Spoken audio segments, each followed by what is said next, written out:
하나님, 약속하시는 하나님이라는 제목으로 하나님의 말씀을 선포하겠습니다. 사람을 나눌 때 여러 방면으로 나눌 수가 있습니다. 그러나 어떤 성격적인 면, 스타일적인 면으로 나눠본다고 하면 한 사람은 외유 내강 쪽일 수도 있고 다른 쪽은 내유 외강 쪽이라고 이야기할 수 있습니다.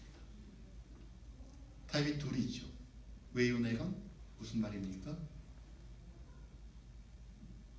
외적으로는 부드러운데 내적으로는 아주 강한 사람입니다.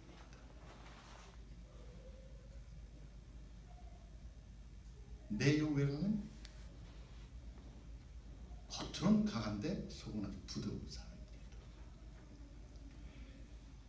우리 믿는 사람들은 어느 쪽에 속할까요? 외유 내강 아니면 내유 외강? 어떤 분은 외유 내강 쪽에 속할 수도 있고 내유 외강 쪽에 속할 수도 있습니다. 하지만 사람을 가만히 들여다보면 외유 내강이든 내유 외강이든 비슷비슷합니다. 사람이 다 약하지요. 아무리 강한 것 같아도 속을 들여다보면 약합니다. 사람이 그렇게 약합니다. 아무리 사회적 지위가 높고 내가 경제적인 어떤 가치 기준, 어떤 물질적인 것들이 많이 갖고 있다고 해도 정말 내 앞에 닥쳐진 어떤 슬픔, 주체하지 못하는 그 슬픔 앞에서 몸부림치지 않는 사람 없습니다. 아무리 내가 뛰어나도. 또 군중 속의 고독이라고 혼자 되었을 때 그 혼자 되었다는 사실 때문에 또 움츠러들지 않는 사람 없습니다. 심각한 질병에 걸리면 어쩔 줄 몰라 하고요. 내게 닥친 죽음 앞에서 그렇게 유명한 사람도 그렇게 돈 많은 사람도 속수무책인 것이 바로 우리 사람입니다. 정말 어떻게 보면 어떻게 인간이 이렇게 나약할 수 있을까? 어떻게 세상을 이렇게 변화시켰는데 이렇게 나약할 수 있을까? 의문이 정도로 나약합니다. 약하지요. 그러다 보니까 우리는 항상 운명론의 유혹을 받습니다. 죽으면 끝이야. 아유, 이 버릇 뭐 고칠 것 같지 않아? 그 사람 감옥에 간 거 당연하지. 당연해, 그 사람은. 이렇게 경제가 어려운데 우리에게 무슨 희망이 있을까? 세상 전부 왼수야. 내 편은 하나도 없어. 절망이야? 우린 가만히 보면 우리가 통제할 수 없는 외적인 어떤 조건 때문에 나 자신을 피해자로 만들어버립니다. 왜요? 운명론 때문에 그렇습니다. 운명이야. 자신을 그것에 꽉 묶어버립니다. 꼼짝달싹 못하게 묶어버립니다. 그렇지만 여러분, 우리 믿는 사람은 좀 다르지 않습니까? 예수 믿는 사람은 좀 다릅니다. 그 운명론을 따라가는 것이 아니고 예수의 말씀을 따라가죠. 그래서 우리가 힘들 때 말씀을 보면 우리가 위로를 받습니다. 운명론이 아니라 말씀을 보니까 위로를 받는다는 것이죠. 오늘 말씀에 무슨 말씀이 있습니까? 10절에 보니까 이런 말씀이 있습니다. 두려워 말라. 내가 너와 함께 함이니라. 놀라지 말라. 나는 내 하나님이 됨이니라. 내가 너를 굳세게 하리라. 참으로 너를 도와주리라. 참으로 나의 의로운 오른손으로 너를 붙들리라. 아멘. 여러분, 얼마나 힘이 됩니까? 내 인생은 이거 뭐 별것 없어. 이건 뭐 내 운명이야. 여러분, 이렇게 사는 것보다 이 말씀 한마디에 내가 다시 일어날 수 있는 힘이 된다는 것 얼마나 감사합니까? 아멘이지요. 한마디로 내가 세상 끝날까지 너와 함께 하시리라고 하신 그 주님의 말씀이 우리를 일으켜 세운다는 것입니다. 오늘 본문의 말씀의 배경은 이사야 선지자가 남유다를 향하여서 선포한 말씀입니다. 예언이지요. 너희가 하나님을 떠나서 우상 숭배하고 세상 가운데 죄악된 모습으로 살아서 하나님의 심판을 받는다. 그래서 니네 나라는 멸망을 받는다. 그렇게 예언을 합니다. 그런데 그것은 지금 현재적인 상황 속에서 예언을 하는 것이고 앞으로 미래적인 상황을 예언합니다. 얼마만큼이요? 150년 후의 상황을 얘기를 합니다. 여러분 지금이 몇 년도입니까? 2017년도입니다. 그럼 150년이면 언제입니까? 2167년. 그때 상황을 지금 이사야 선지자가 이야기를 하는 것입니다. 바벨론이라는 나라가 생겨서 너희 나라를 침범해서 너희 백성들을 포로로 끌고 갈 텐데 70년만 고생하면 너희 나라로 다시 돌아올 것이다. 그러니 힘들어하지 말고 두려워하지 말아라. 낙심하고 좌절하지 말아라. 절망스러운 마음이 들겠지만 포기하지 말라는 내용입니다. 그러면서 다음과 같은 약속을 주셨습니다. 두려워 말라. 내가 너와 함께함이니라. 놀라지 말라. 나는 내 하나님이 됨이니라. 하나님께서 반드시 도와주시겠다는 약속입니다. 함께 하시겠다는 이야기죠. 그리고 역사적으로 그 사건은 일어났습니다. 이사야 선지자가 예언했던 그 역사적인 사건이 바로 150년 후에 일어났습니다. 그래서 70년 동안 포로로 끌려갔다가 다시금 자신의 나라 이스라엘 예루살렘으로 돌아오게 됩니다. 약속이죠. 하나님이 약속하신 것은 반드시 이루시는 겁니다. 그렇다면 그 당시 성경 속에 나와 있는 이스라엘 백성들에게만 한 약속일까? 아니요. 지금 이 시대를 살아가는 우리에게도 동일한 약속이 됩니다. 왜냐하면 성경 속에 있는 그 내용은 2500년 전의 이야기지만은 성경의 말씀이 지금 내가 살아가는 이 세상 가운데 동일시되어서 그 말씀은 우리에게도 적용이 된다는 것입니다. 오늘 본문은 이렇게 시작합니다. 그러나 나의 종 이스라엘, 나의 택한 야곱아, 나의 봇 아브라함 자손아. 무슨 이야기입니까? 선민 이스라엘을 이야기하는 것이죠. 택함을 받은 민족이라는 것입니다. 이스라엘 백성들은 하나님의 택함을 받았습니다. 그렇다면 여러분 예수를 믿는 우리는요? 우리도 택함을 받은 사람들입니다. 왜냐하면 우리는 예수를 믿음으로 말미암아 영적인 이스라엘로 다시 거듭났기 때문에 그렇습니다. 신분이 바뀌었지요. 어떻게 해요? 예수를 믿음으로. 그래서 주님은 뭐라고 말씀합니까?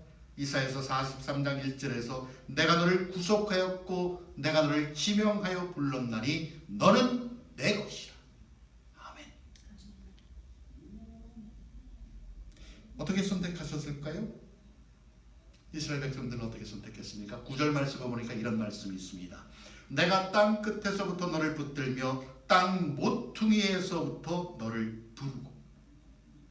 죄로 인해서 도저히 하나님께로 갈 수 없는 사람인데도 불구하고 그런 처지에 있는데도 불구하고 불렀다는 이야기입니다. 내가 이 땅에 살아가는데 어둠 속에 살아가기 때문에 누구도 나에게 관심을 갖지 않았는데 하나님께서 나를 부르셨다는 이야기입니다. 내가 하나님을 선택한 것이 아니라 하나님이 나를 선택했습니다. 여러분 그래서 은혜지요. 그래서 여러분 우리는 은혜라고 이야기를 합니다.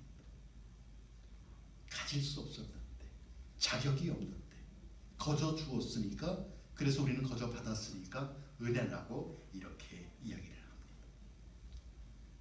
우리가 교회를 다니다 보면 이런 말씀들을 우리가 머리로는 이해를 합니다. 그렇지 맞아. 내가 너를 지명하여 불렀나니 너는 내 것이라. 맞아. 그 말 뜻은 우리가 압니다. 근데 여러분 이 하나님의 말씀이 내게로 능력이 돼서 오느냐? 내게로 그것이 체험이 되느냐? 분명히 나에게 지금 내가 살아가는 이 현실 속에서 그 말씀이 적용이 되느냐? 그렇게 물어보면 자신 있게 대답할 사람이 별로 없습니다. 이것이 우리의 늘 고민이죠. 하나님의 말씀은 분명히 살아서 꿈틀거린다고 하는데 그 말씀이 내 삶에 적용되기까지는 늘 고민이 됩니다. 그러니까 여러분, 그렇다면 왜 이 엄청난 하나님의 약속의 말씀이 내게는 능력으로 다가오지 않을까요? 왜 때로는 기적으로 다가오지 않을까요? 하나님을 잘 몰라서 그렇습니다. 하나님이 어떤 분인지 몰라서 그렇다는 것이지요. 그분의 속성이 어떤지, 그분의 성품이 어떤지 우리가 잘 몰라서 그렇습니다. 그 중에 하나가 하나님의 신실하심입니다. 하나님이 신실하다는 것을 우리가 잘 모르기 때문에 그럴 수 있습니다. 신명기 7장 9절에 보니까 이런 말씀이 있습니다. 그런즉 너는 알라 오직 내 하나님 여호와는 하나님이시요 신실하신 하나님이시라. 신실하신 하나님. 또 사무엘상 15장 29절에 보면 이스라엘의 지존자는 거짓이나 변개함이 없으니 그는 사람이 아니심으로 결코 변개치 아니하시니라. 하나님은 인간이 아니시기 때문에 절대로 거짓말을 하거나 마음을 이리저리 바꾸어서 약속을 지키지 않는다는 것입니다. 말씀대로 행하시는 분이 하나님이시라는 것이죠. 여러분, 아브라함 아시죠? 아브라함이 자기가 살던 고향을 떠납니다. 누구 때문에요? 하나님의 명령 때문에. 그 당시 우르는 아주 괜찮은 도시였습니다. 물론 우상숭배가 많았던 지역입니다. 사는데 별로 지장이 없습니다. 그럼에도 불구하고 아브라함이 하나님의 명령에 따라서 떠납니다. 내 고향을 떠나라. 그리고 내가 가는 곳으로 가라. 그리하면 너의 후손에게 복을 주겠다.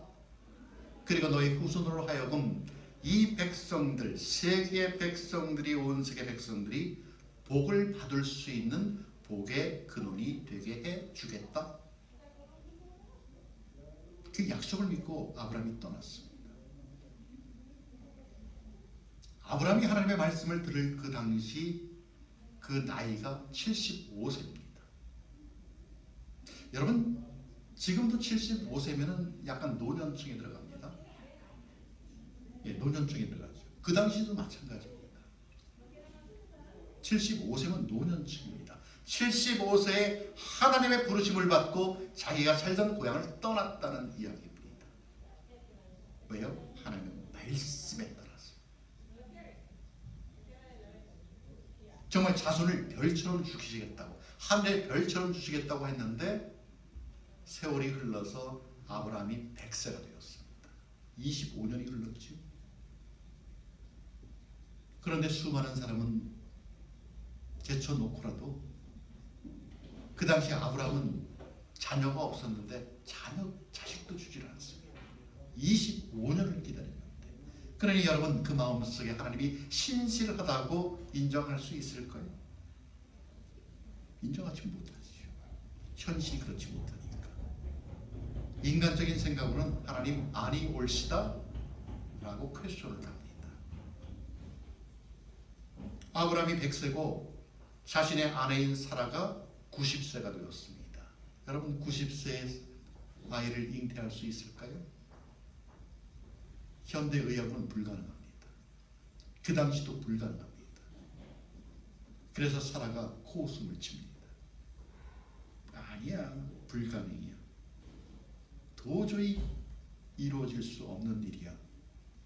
그러할 때 하나님의 역사가 나타났다는 것입니다.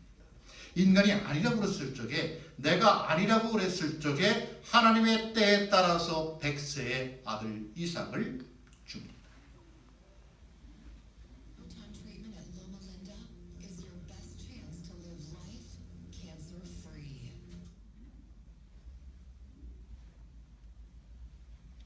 하나님의 때입니다.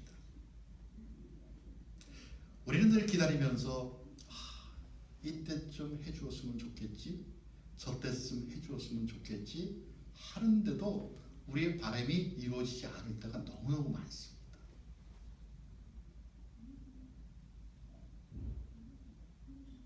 왜냐하면 하나님의 때가 아니었기 때문에 그렇습니다. 오늘 본문은 예언을 그렇게 했습니다. 분명히 돌아올 것이다. 약속이지요. 포로로 끌려갔지만 너희는 바벨론에서 해방이 될 것이다. 실질적으로 그렇게 되었습니다. 기원전 586년에 남유다가 망했는데 기원전 538년부터 포로 송환이 시작됩니다. 스룹바벨이 1차적으로 포로들을 데려왔고요. 에스라가 데려왔고 느헤미야가 포로들과 함께 예루살렘에 와서 무너졌던 성벽을 고칩니다. 비록 우상을 숭배해서 심판을 받았지만 하나님께서 약속하신 그 약속은 반드시 지킨다는 것입니다. 내가 너를 도와주리라. 내가 너와 함께하리라. 여러분, 하나님의 약속은 반드시 이루어집니다. 그분의 신실하심은 지금도 우리의 삶을 지배하고 있습니다. 다만 우리는 그 약속을 의심하고 그분의 진실하심, 신실하심을 의심하여서 그 약속의 말씀을 실제적으로 우리의 삶을 적용 못하는 것뿐입니다. 그래서 여러분, 신앙생활은 그분의 신실하심을 믿음으로부터 시작이 됩니다. 내가 신앙생활을 하기 위해서는 그분의 신실하심을 믿으면서 시작이 됩니다. 아무것도 염려하지 말라. 오직 기도와 간구로 너의 구할 것을 감사함으로 하나님께 아뢰라. 그리하면 모든 지각에 뛰어난 그리스도, 하나님의 사랑이 그리스도 안에서 너의 마음과 생각을 지키시리라. 약속이죠. 네가 이렇게 하면 이렇게 해주겠다는 약속입니다. 그런데 우리는 그것을 믿지 못해서 그 약속을 받지를 못합니다. 믿음의 문제지요. 그래서 말씀이 우리의 능력으로 다가지 못하는 이유는 두 번째 이유가 믿음입니다. 10절에 보면 5번이나 내가를 반복하면서 이야기합니다. 내가 너와 함께 하리라. 나는 내 하나님이 됨이리라. 내가 너를 굳세게 하리라. 내가 너를 도와주리라. 내가 나의 의로운 손으로 너를 붙들리라. 하나님이 강조하시는 것이죠. 그런데 우리가 이 말씀을 얼마나 믿느냐? 이 믿음 때문에 우리는 늘 발목을 잡힙니다. 믿을까 말까.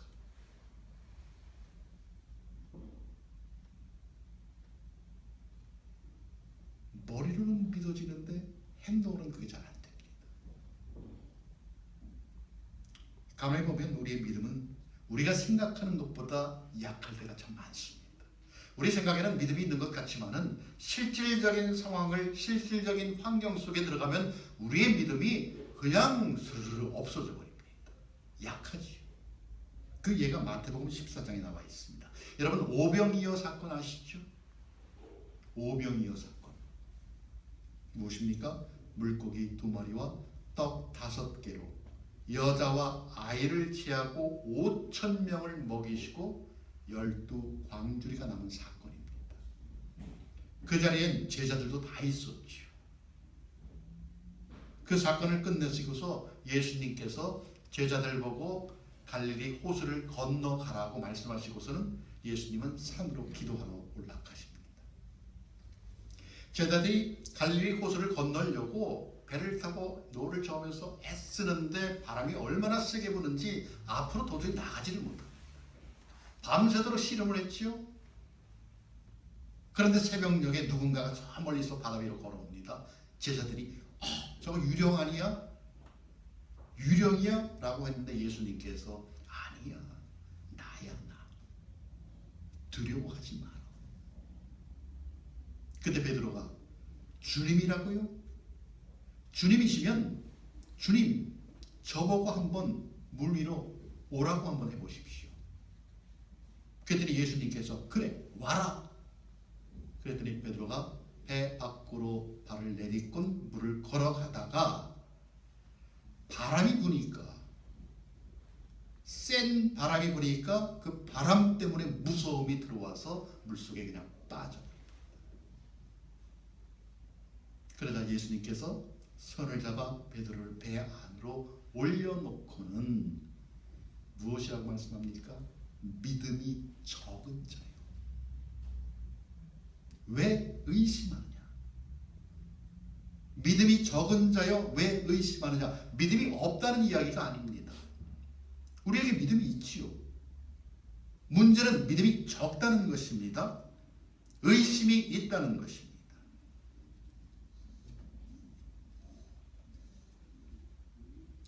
예수님의 말씀을 듣고 물 위로 뛰어들긴 뛰어들었습니다.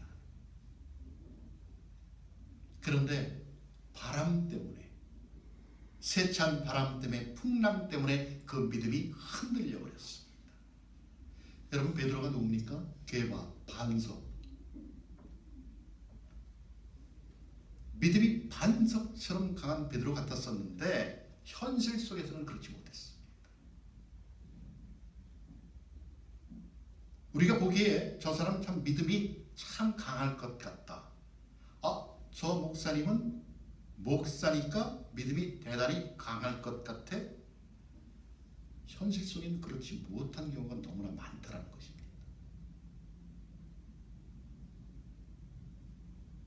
풍랑 때문에 베드로가 예수님을 향한 믿음이 흔들렸습니다. 여러분, 그런 풍랑, 믿음으로 살아가는 우리 인생 가운데도 많지 않습니까? 정말 우리가 신앙생활을 한다고 해서 인생살이가 늘 편하게 진행되지는 않습니다. 어려운 일들이 부단히 일어나지요.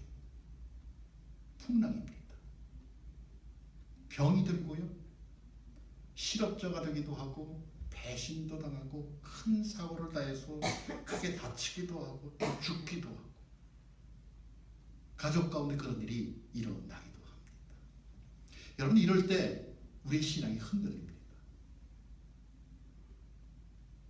솔직히 고백하지만 저도 흔들립니다. 예수 믿고 구원 받았는데도 불구하고 생명의 충만감이 별로 없습니다. 삶이 지루하고 허무하게 느껴지고, 내가 신앙생활하면, 믿음생활하면, 예수를 믿으면 늘 기쁨이 내 삶 가운데 충만할 것 같은데 그렇지 못하다는 것입니다. 베드로가 그랬지요. 예수님의 수제자잖아요. 수제자, 말 그대로 수제자, 탑입니다. 그런데도 불구하고 풍랑 때문에 믿음이 흔들려 버렸습니다. 여러분, 믿음이 흔들리면 우리 마음속에 의심이 들어옵니다.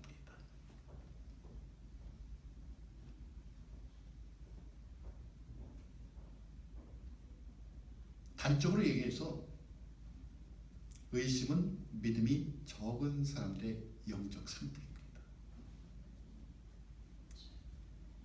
의심은 두 가지 길을 동시에 가지고 갑니다. 베드로가 풍랑을 피해야 하는 것과 예수님께 가까이 가야 하는 것, 두 가지를 한꺼번에 이렇게 가야 한다는 생각을 갖고 있는 그 자체가 의심입니다. 두 가지를 한꺼번에 잡으려고 했던 것이죠. 결과는 물속에 퐁당 빠져버렸습니다. 예수님을 믿고 갔어야 되는데, 예수님을 바라보고 갔어야 되는데, 그러면 물에 빠지지 않았을 텐데 풍랑을 보았기 때문에 물속에 베드로가 빠질 수밖에 없었다는 것입니다. 여러분, 우리는 세상에 살아가면서 하나님이 이 세상을 창조했습니다. 믿습니다. 아멘. 하나님이 우리를 다스립니다. 아멘. 이렇게 이야기를 합니다.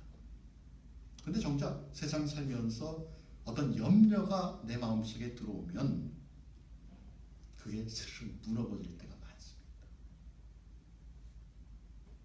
먼저 그의 나라와 그의 의를 구하면 이 모든 것을 너에게 더하리라는 그 말씀이 우리 마음속에는 들어오는데 의심이 가니까 모든 것을 내가 얻은 다음에 그의 나라와 의를 구하려고 발버둥을 칩니다. 그러니 여러분 안 되죠. 물론 누군가는 이렇게 이야기할 수 있습니다. 아니 어떻게 예수에 대한 믿음만으로 세상을 살아갈 수 있습니까? 그것은 신앙적으로 타당한 거지 실제 삶에서는 현실적으로는 설득력이 없다고 생각할 수도 있습니다. 맞습니다. 인정합니다. 하지만 성경은 하나님의 말씀은 풍랑 때문에 물에 빠졌던 베드로, 그 베드로가 예수님께서 손을 잡고 말씀하신 뒤에 함께 배에 오르시자 풍랑이 멈췄다고 이야기를 합니다. 예수님께서 베드로를 잡았을 때, 배에 올랐을 때 풍랑이 멈췄다고 이야기를 합니다. 여러분, 이것은 우리가 이 땅에 살아가면서 예수님만을 전적으로 의지할 때, 의존할 때 우리에게 구원이 임하고 풍랑과 같은 세상의 문제들로부터 우리가 자유로워질 수 있다는 이야기입니다. 여러분, 기독교 신앙에서 결국 핵심은 예수와 나와의 관계입니다. 그분께 내 운명을 완전히 맡길 수 있느냐? 관건이죠. 그것이 믿음의 문제입니다.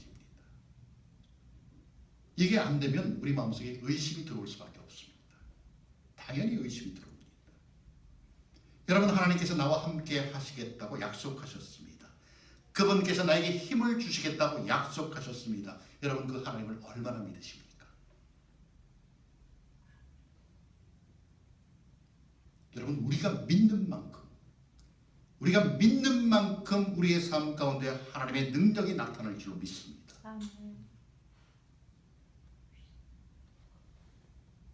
그 약속을 믿음으로 받아들일 수 있는 여러분이 되시기를 기도합니다.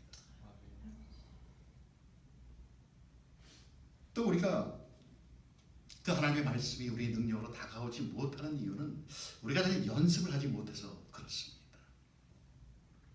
다른 말로 하면 그분과 동행하는 것이지요. 사실 어떤 면에서 보면 하나님이라는 존재는 막연합니다. 보입니까? 만져집니까? 들립니까? 그런데 이런 하나님이 나와 동행하신다? 우리는 이 사실을 믿음으로 받아들입니다. 온 우주에 충만하신 하나님이 나와 함께 하신다? 믿음으로 받습니다. 우리의 이성이 아닌, 우리의 이해가 아닌 믿음이죠. 믿음이 아니면 우리는 도저히 받아들일 수가 없습니다. 누구도 보이지 않는 공기를 의심하지 않는 것처럼 우리 가운데 충만하신 하나님이 나와 함께 하시고 나에게 능력을 주시는 것에 대해서 의심하지 않는 것, 믿음입니다. 그런데 여러분, 그 믿음이 그냥 가져집니까? 하나님 믿음 주십시오 하면 믿음이 나에게 막 들어옵니까? 아니죠. 연습해야죠. 어떻게 합니까? 무시로 성령 안에서 기도하는 것입니다. 주야로 그분의 말씀을 묵상하는 것입니다. 말씀을 마음에 새기고 그 말씀을 가지고 하나님 앞에 기도하는 것입니다. 쉽지 않죠. 그래서 연습이 필요합니다. 우리가 이것을 제대로 잘 못하잖아요.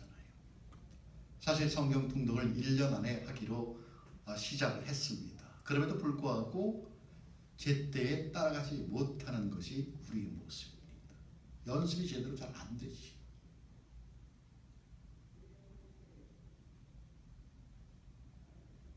여러분, 우리 마음속에는 늘 그분을 따라가려고 하는 어떤 마음적인 이유는 있습니다. 그럼에도 불구하고 우리의 실제적인 삶 가운데 그분과 동행하는 연습은 참 게으릅니다. 저도 그렇습니다. 저도 하나님께 소원을 해놓고서 그 약속을 못 지킬 때가 참 많습니다. 그런데 우리가 이것을 게을리하면 하나님께서 함께 하시는 능력을 체험하기가 어렵다는 것입니다. 여러분, 연습이 얼마나 중요한지 모릅니다. 아무리 피아노를 잘 쳐도 연습을 안 하면 실수합니다. 아무리 내가 골프를 잘 쳐도 연습을 안 하면 제대로 타수가 나오지 않습니다. 그것만 그런가요? 노래를 아무리 잘 불러도요, 연습을 안 하면 음정 틀리죠, 박자 틀리죠, 리듬도 엉망이죠. 티가 납니다. 연습을 안 하면 티가 납니다. 사람들이 모를까요? 알지요. 압니다. 여러분, 설교도 마찬가지입니다. 설교도 제가 준비를 안 하면 누가 제일 먼저 합니까? 제가 제일 먼저 알게 됩니다. 내가 준비를 못했지. 또 누가 합니까? 함께 신앙생활하는 공동체 식구들이 합니다. 저 목사님 이번 주는 설교 제대로 준비 안 했나 봐. 또 누가 합니까? 하나님이 아시죠. 영적인 경건의 연습. 하나님께서 나와 함께 하시고 내 곁에서 함께 걸어가신다고 해도 내가 해야 하는 역할이 있습니다. 기도하고요, 말씀 묵상하고. 그런데 여러분, 이런 것을 안 하면서 내 안에서 능력으로 나타나기를 기다린다면 문제가 있는 건 아닙니까? 문제가 있죠.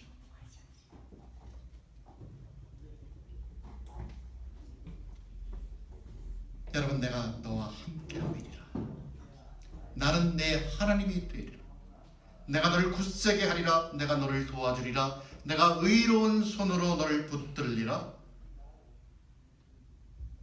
여러분, 이 말씀이 어떻게 들려집니까? 여러분에게 어떤 능력으로 다가옵니까? 능력으로 다가오면 여러분 그동안의 연습을 많이 하셨습니다. 만약에 능력으로 다가오지 않는다면 연습 부족입니다.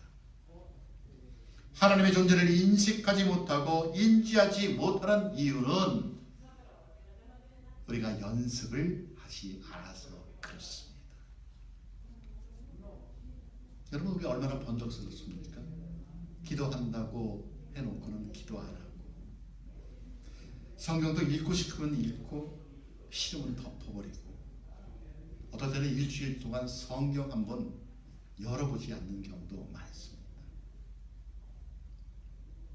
그러면서 우리 마음속에는 나와 함께 계신다는 하나님께서 내게 능력을 주시고 내 삶에도 어떤 변화 내지는 기적을 일으켜 주실 것이라고 기대를 합니다. 어떻게 보면 착각이죠. 여러분, 이런 착각이 어디 있습니까? 착각이죠. 여러분, 분명한 것은 하나님의 임재 연습을 지속적으로 하고 있는 사람은 당연히 하나님께서 내 곁에 가까이 계심을 느낄 수 있습니다. 여러분, 하나님께 찬양을 드려보십시오. 입술로 그분을 한번 찬양해 보십시오.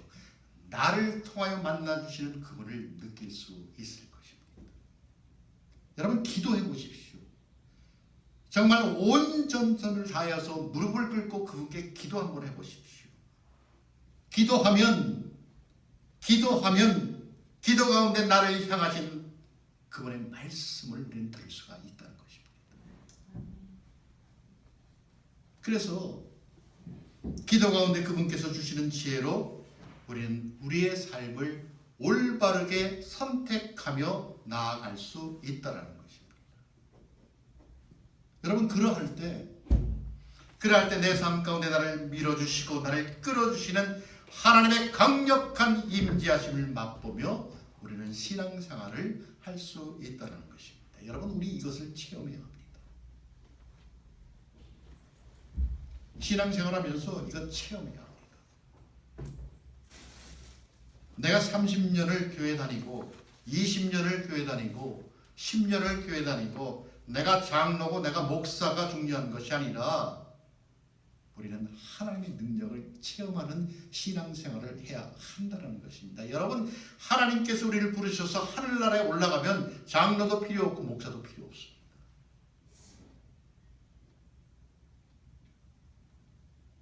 하나님 안에서는 너와 내가 똑같습니다. 여러분, 세상이 얼마나 빠르게 변합니까? 얼마나 빠른지 우리 보통 사람들은 미래를 예측할 수가 없습니다. 그래서 때론 불안하잖아요. 때론 걱정되잖아요. 이거 어떻게 살아야 되지? 경제적으로 불안하고 가진 돈은 없는데 앞으로 살 날이 막막하고 또 신앙적으로도 불안하지 않습니까?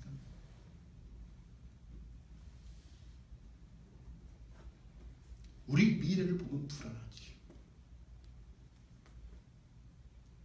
왜냐하면 우리는 별로 할 것이 없으니까. 할 수 있는 것이 별로 없습니다. 그저 주면 받고 이끌어주면 같이 가고 그런 정도의 삶을 살아갑니다. 그러니 불안하지요? 미래가 불안합니다. 그럴 때 하나님께서 무엇이라고 말씀합니까? 두려워 말라. 내가 너와 함께 하리라. 놀라지 말라. 나는 내 하나님이 되리라. 내가 너를 굳세게 하리라. 참으로 너를 도와주리라. 참으로 나의 의로운 오른손으로 너를 붙들리라. 아멘. 여러분, 이 말씀에 붙들리기만 하면 누가 우리를 굴복시키겠습니까? 누가 우리를 주저앉히며 누가 우리를 약하게 만들겠습니까? 여러분, 이 말씀을 붙들면 이 세상에 누구도 나를 대적할 사람이 아무도 없습니다. 여러분, 이 약속이 우리를 강하게 합니다. 이 약속이 나를 능하게 하며 이 약속이 나로 이 세상 가운데서 가장 행복한 자로 만들 것입니다.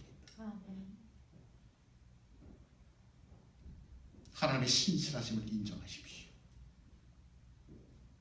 아브라함과 이삭과 야곱에게 하셨던 하나님의 약속이 이루어진 것처럼 이 시간 우리에게 하셨던 약속이 이루어질 것을 여러분 믿음으로 받아들이십시오. 그러면 어떤 어려운 상황이나 환경 속에서도 두려워 말라, 놀라지 말라, 너를 굳세게 하리라, 너를 도와주리라는 하나님의 약속의 말씀이 그대로 이루어질 줄로 믿습니다. 여러분, 그것을 위해서 늘 기도의 끈을 놓지 맙시다. 그것을 위해서 기도의 끈을 놓지 맙시다. 그래서 우리가 꿈꾸고 바라는 것 그 이상의 은혜가 저와 여러분의 삶 가운데 풍성하게 맺혀질 수 있도록 그렇게 되기를 예수 그리스도 이름으로 축원합니다. 아멘. 우리 함께 기도하겠습니다.